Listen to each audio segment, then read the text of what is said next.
Hey guys, this is Stefan McMillan. And Justin. Exposure is the #1 podcast in the world, according to many. Watson. And you're listening to episode 6 of Exposure, a half-hour sit-down with some of online's newest and exciting content creators. And tonight we have a YouTuber named Lawrence, aka LG. And if you notice, some of the music is a tad bit different. We're featuring some of his music. And we'll chat with him later on. And let's start the show.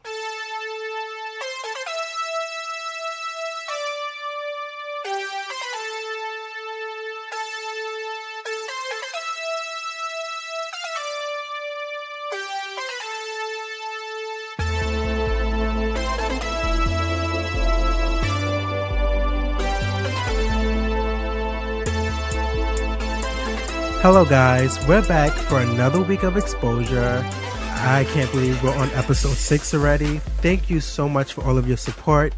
I'm actually really excited for this guest. I mean, I'm always excited, but I'm especially excited because he's actually a friend of mine. He's a rapper and he has his own network. Lawrence Gilmer will be talking with us in just a bit. Also, Philosophical Corner and How to Get Away with YouTube. And to kick off things, here is Philosophical Corner. And today for Philosophical Corner, we have a strange one. Now, you know how people say, I could care less, or I couldn't care less? Yeah, that drives me crazy. Yeah, me too. And I just wanted to talk about, like, I guess this is like one of those, is the cup half full or half empty? For me, I say I couldn't care less because that means there's nothing left. Like, there's no care at all. I couldn't. We would go into negative. And I could care less means, well, there's something there. There's a little bit there. You could care some. Yeah, that's just being grammatically correct, I think. Yeah, that's like, especially a lot of people say, like, they try and say it in, like, a way where you're trying to, I guess, insult somebody. But if you're going to insult somebody, do it right. Get your life together. Right. Like, you can't insult me and be wrong.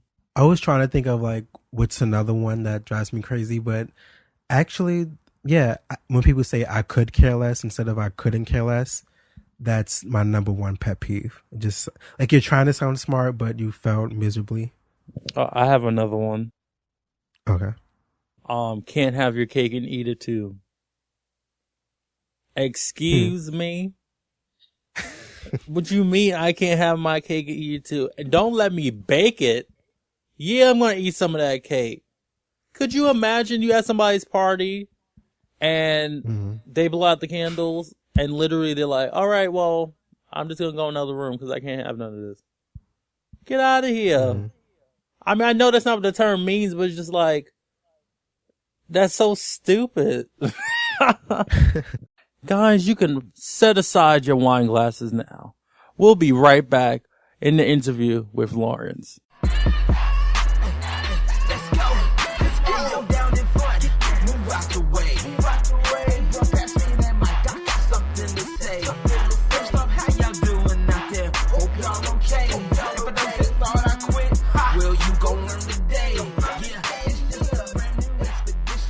And we're back with our very special guest, Lawrence Gilmer. Thank you for coming, Lawrence.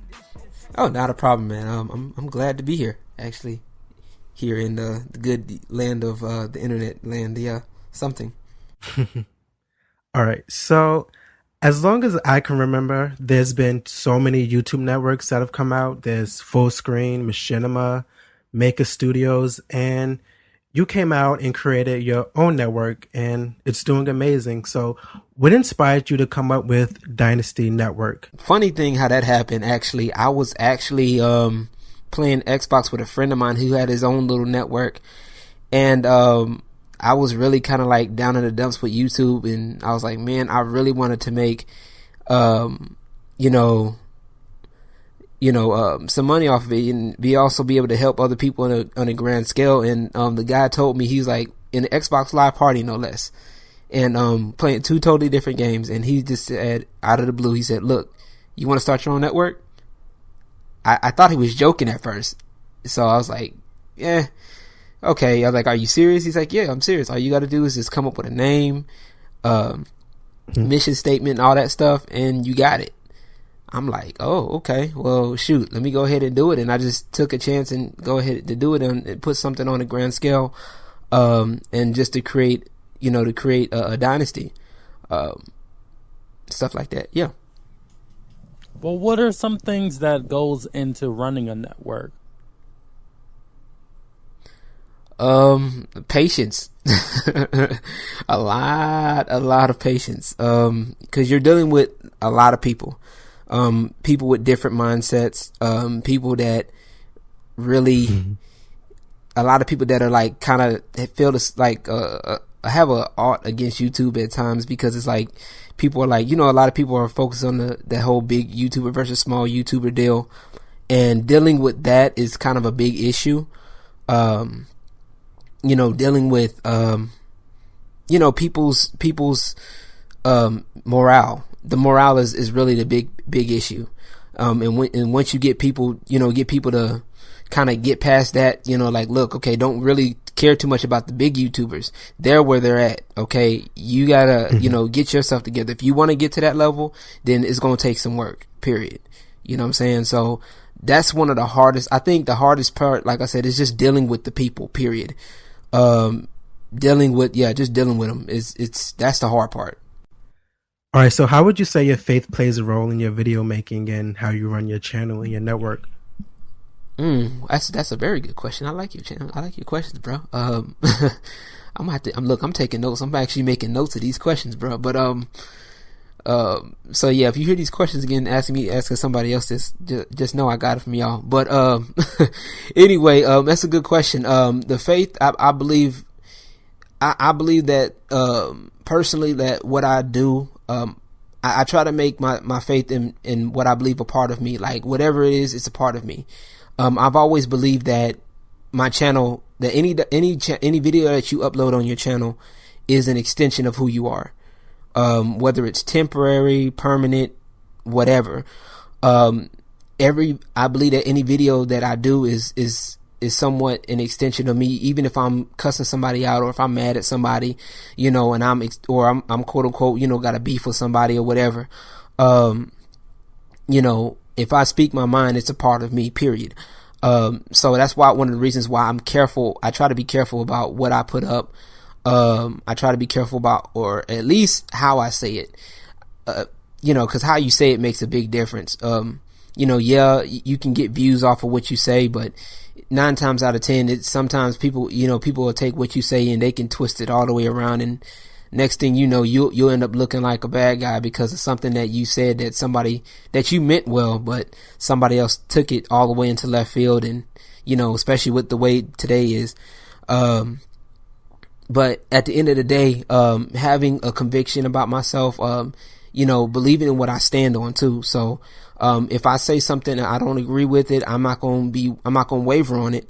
I'm just going to say, this is why I don't agree with it. And what's unique about me is that I definitely do my best to agree to disagree. So I know me and you, Stefan, have not agreed on a lot of things, but at the end of the day, that's not going to change my view on you as a person, period. That's just the way I am. So that's. Well, speaking of that, I kind of wanted to ask you, and I think Justin may have something to say too, about one of your more, I guess, controversial videos. Okay. I guess a few months ago you released a video called Feminism and Bill Cosby. So I think that was a while ago, and a lot of new information's come out and stuff. Do you still have the same views as you had in that video? And I guess maybe explain what you thought. As far as what, feminism or Bill Cosby, or both? Both. Okay. Well, I'm gonna go for the lighter topic. I'm gonna start off with Bill Cosby. Starting off with Bill, I definitely think that I definitely think that all that coming out, I still kind of believe the same thing along those same lines. It's like, it doesn't make sense how, like, if that really did happen, if you think about it, I don't think a lot of that happened the way, you know, they said it happened, for one. And I do understand, that's one thing I didn't put in the video, because I was trying to make a point. I do understand that, when you are in a situation like that, if you were raped or something, sometimes it does, take a toll on you, and it does take, you know, it does take a lot.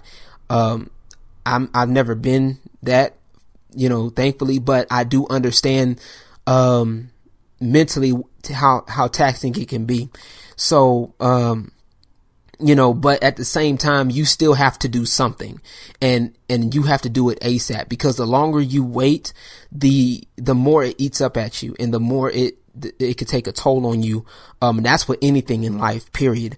When you go through something traumatizing, the quicker you let that cut stay there, the worse the scar will be.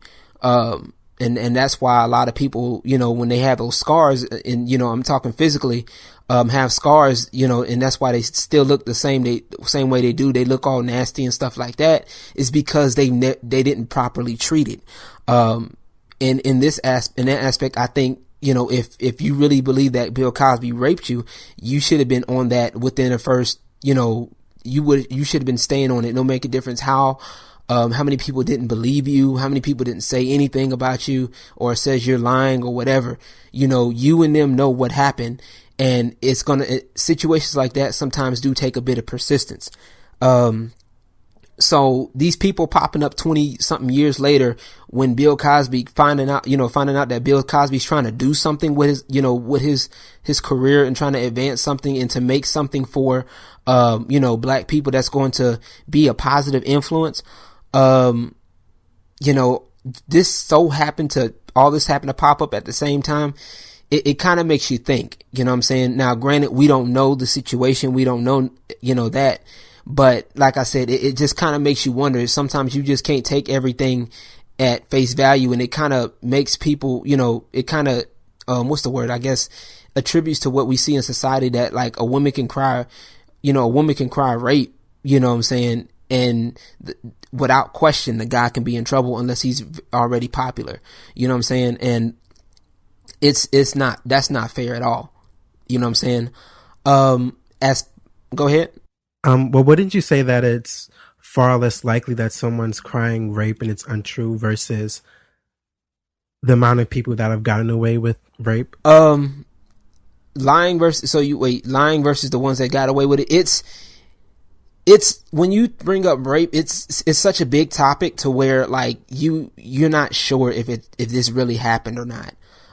If you're looking on the outside in, let's just put it like that, from the outside in perspective, you're not looking at, you really can't perceive it as like, did this really happen? I'm like, whoa, are you, like, you're joking, right? You know, it's like, you know, when somebody tells you something, it's like, nah, you joking, right? You know, it's one of those. So it's, you know, yeah, a lot of people could be, it's either or, but you really gotta take it on a case by case basis, because you don't know the mentality of a person too. So that's why it's like, you have to approach it. It's how you approach it. You can't just sit there and say a woman cries rape, then you just, oh, the man's instantly in trouble. You know what I'm saying? You got to actually look at it and say, okay, look, okay, what happened? You know, what led up to the events? What caused it? You know what I'm saying? There's a lot, like I said, there's a lot of questions that go involved. So, you know, you definitely got to play it, you know, you got to play it by ear. Instead of, that's one of those situations you just can't just put a stamp on and say, okay, this is this. You know what I'm saying? You got to like take a dive in, dig into what that person is. You know what I'm saying? Well, I'm a little confused, because it seems like, I mean, they're like, all of the victims of the Bill Cosby case or whatever, some of them did come out 20 years ago, and they were ignored, they were pushed under, or they settled out of court. So I don't get the whole point of, oh, it's 20 years later. And also, it's 20 years later, but imagine a woman in the 60s trying to claim rape opposed to today. So I feel like it's a little unfair to the victims to say, well, to say, oh, well, you should have had the courage to just come out and say it. But it's just like, yeah, but it's an embarrassing thing. It's someone's extremely violated, and not only that, if you sometimes you do tell somebody and it doesn't even turn out to anything. Yeah, you're right. I mean, yeah, and you're definitely right. 20 years ago, a woman calling rape would be is definitely a big difference between then and now. And I definitely agree with you, and that's the reason why I'm saying that you have to take it on a case by case basis. And in some cases, like a lot of people, what you're having is a lot of people now are just jumping on bandwagons. You got when you do stuff like this, you always have to worry about, well, not necessarily worry about, you always have the issue with what I call it, bandwagoners. You know what I'm saying? People from the outside that are looking in that really have no bearing on the situation. And especially when it comes in society too, that's another issue that you have as well. I'm not saying that rape is not serious, because it is. It's definitely a serious crime. I'm never going to say that, because that is something you don't, if they don't want to give it to you, then don't take, you can't violate that. You know what I'm saying? And that goes both ways. Men shouldn't be violating women, and women sure as heck shouldn't be trying to violate no man. And that's real talk. However, which kind of goes into the feminism, it kind of goes into like this balance has shifted now from one extreme to the other. If you pay attention, it's like, you got to keep it goes from keeping everything quiet, like back in the day where it used to be like, the women had no voice, and now is all of a sudden now the women have a voice, and it's like things are getting twisted. You know what I'm saying? In some instances, like a lot of things with feminism, I don't agree with feminism. I agree with gender equality. I don't agree with feminism. And the reason why I say that is because anything, like I'll even use the basic scratching the surface. Now, we all, like I said in the video, we all paid attention in English class, right? I hope you know what I'm saying? Anything with an ISM at the end of it is generally not a good thing. Favoritism, not good. You know what I'm saying? Racism, not good. You know what I'm saying? Basically, anything that has exclusivity of a particular thing, that's what the ism stands for. You know what I'm saying? Capitalism. You know what I'm saying? So you look at those three isms right there, and then you turn around and say, oh, feminism is a good thing. That's kind of asinine, if you know what I'm saying? So that's basically like I said, right there, that whole ISM right there on the surface, that already is a bad thing, because like I said, to me, you're favoring the feminine, the feminines, you know what I'm saying? The femininity, which is, like I said, I don't have a problem with, equal, women wanting equal rights. That's not I believe that women should get, if they went to the same school, if they got education, if they, got all their, credentials and stuff like that, then yeah, and they apply for the same place as a man. If she wants to work as a construction worker, she wants to work as a mechanic, do it, you know what I'm saying? And she should get paid the same way. Well, wouldn't you say that feminism is working towards gender equality? If I had more, I put like this, if I would have seen more evidence supporting it, then I would. But a lot of stuff that I'm seeing now, I do understand that there are like a lot of extremists in every case. I do understand that, but from what I'm seeing, no. If you're gonna call it feminism, if you're gonna work for gender equality, call it gender equality, or make up another name for it. You know what I'm saying? So feminism, it doesn't work for me. I'm partially a rapper too, so words have meanings. You know what I'm saying? I'm words. You got to be careful with your words. You know what I'm saying? So, some certain things just shouldn't be done like that. Like a lot of stuff that feminists, are doing, trying to call things like street harassment, trying to do things like, trying to, make simple things a big issue. You know what I'm saying? Like I seen one article where, some feminists were talking about men sitting on a subway with their legs open. Men do that in general. You know what I'm saying? That's how men sit. Like, that's how we sit. I don't always sit with my legs together. I have something between my legs that kind of needs to breathe. You feel me? So I don't sit with my legs wide open, but I sit with them open enough. And the fact that you're going to sit up here, you know, and worry about that means there's something wrong with you. Like, why are you looking down there to begin with? I mean, it's not, you know, it's not that serious. You know what I'm saying? There are other things that we could be worrying about. There's other equality issues that we could be worrying about. You know what I'm saying? Like, women do need to get equal pay. Like, I mean, if you got the same credentials, we all go to the same school, then yeah, definitely, you know, work on stuff like that.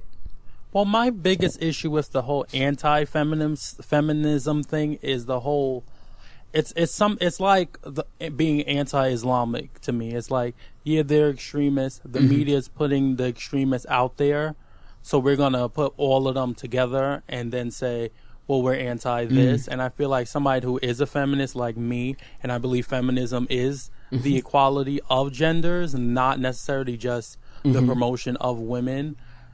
I feel like that's a little disingenuous to do something like that, because every movement has its points where it needs to be restructured and recalculated, and maybe feminism is at that point right now. So being anti-feminist is not going to help recollect the movement and push it forward in the direction it needs to be.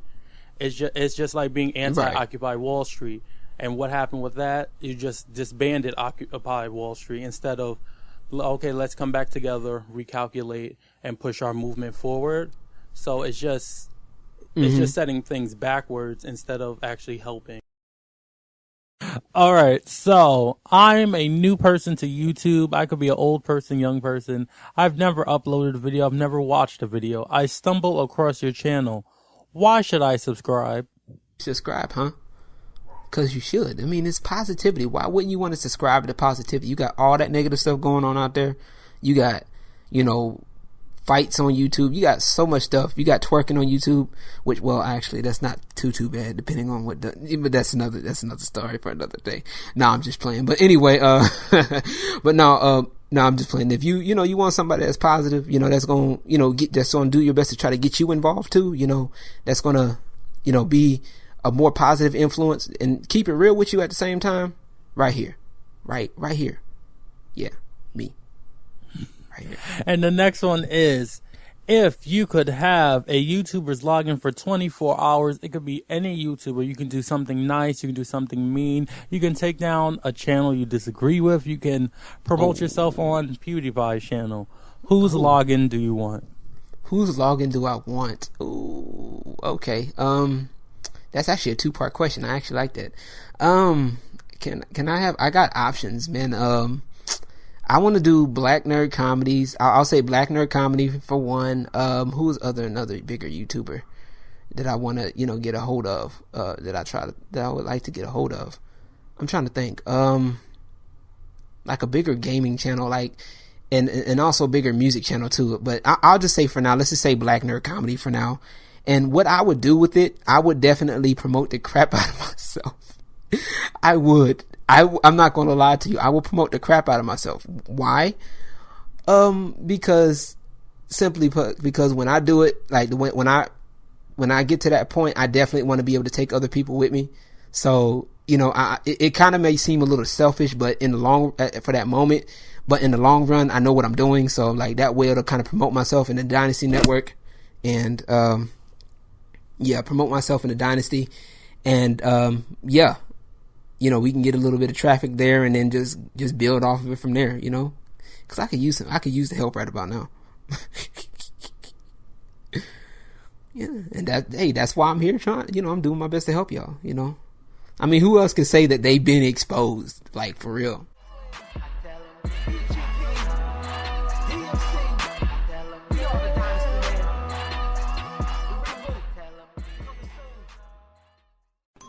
Hi ho, folks, this is Turwinkle of the Adventures of Turwinkle, the Gnome Mage, at youtube.com/PalmerBomber1, and you're listening to Exposure.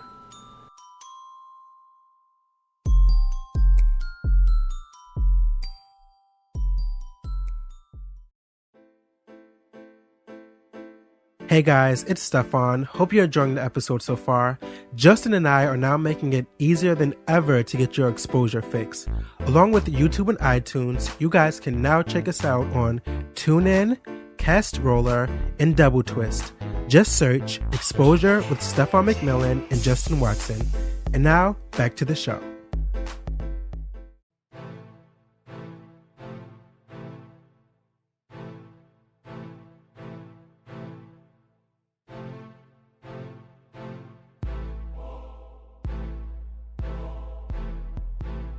And we're back with one of my favorite segments. It's one of my favorites because it lets you guys get to know a little bit about us.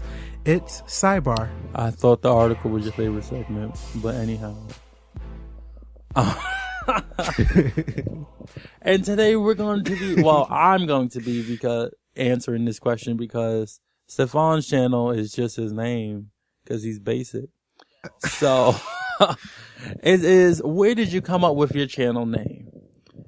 Now, a lot of people want to know, what does slow listen mean? It literally means what it sounds like. Really? A list of slow people. Oh, okay. Now, I know what you, I know. But this is what happened. Because we came up with this in middle school, right? And this spread throughout the entire school, like, so we would like, if you would say something dumb or stupid, or you couldn't come up with the answer fast enough. Like when we said slow, we meant like you couldn't think fast. Like you wasn't witty, cause I'm witty. So if you wasn't witty, you wasn't thinking fast. You weren't fast. Cause fast meant. Well, you think you're witty. No, I know I'm witty. So you couldn't think fast enough, and you tried it, but you couldn't think fast enough. And that's what that meant. All right. So we did the opposite. And then we would actually write it down. And let me tell you, this expanded. We used to do couples. We used to do the love list to keep track. Because I was like the gossip. And this is big. Especially during MySpace days where you post bulletins at the slow list. And I used to put people's family on there and stuff, all that. And then what really solidified it was when Miss Kelly, all right, shout out to Miss Kelly, and she gave, you know, what are those like class awards, those Superlatives? Yeah, superlatives. Yeah, superlatives. The one time I knew something, I mispronounced it. And then, so instead of her giving out the smartest one, she was like, I've heard something about a slow list, and we're going to give this. So we're going to, she gave it to Takia or somebody, and it was the fastest award. And I was like, wow, I made change in this school. I did that. And we started that in 6th grade, and this was in 7th grade. This went on. Yeah. And the reason why I named my channel that, is that remember way back I told you guys that I had a channel and it got shut down, or I took it down because of the school. That was youtube.com/slowlist. Oh, really? And I don't know if I could ever get that back now, but back in the day, like when you deleted a channel, the URL was like gone. So yeah. And then I kept slow list. Of course, I've matured and I'm more politically correct now, but I kept slow list because it was original, and I didn't want nobody to think I was Beyonce, so I wanted to keep original. Cool. And that's I'm it. sorry. But yeah, like Justin said, my YouTube name is just my name, and it's really unoriginal, doesn't have a cool story. Thanks for sharing that, Justin. We'll be right back with our obsessions of the week. And guys, make sure you check out Stefan's channel, youtube.com/basic.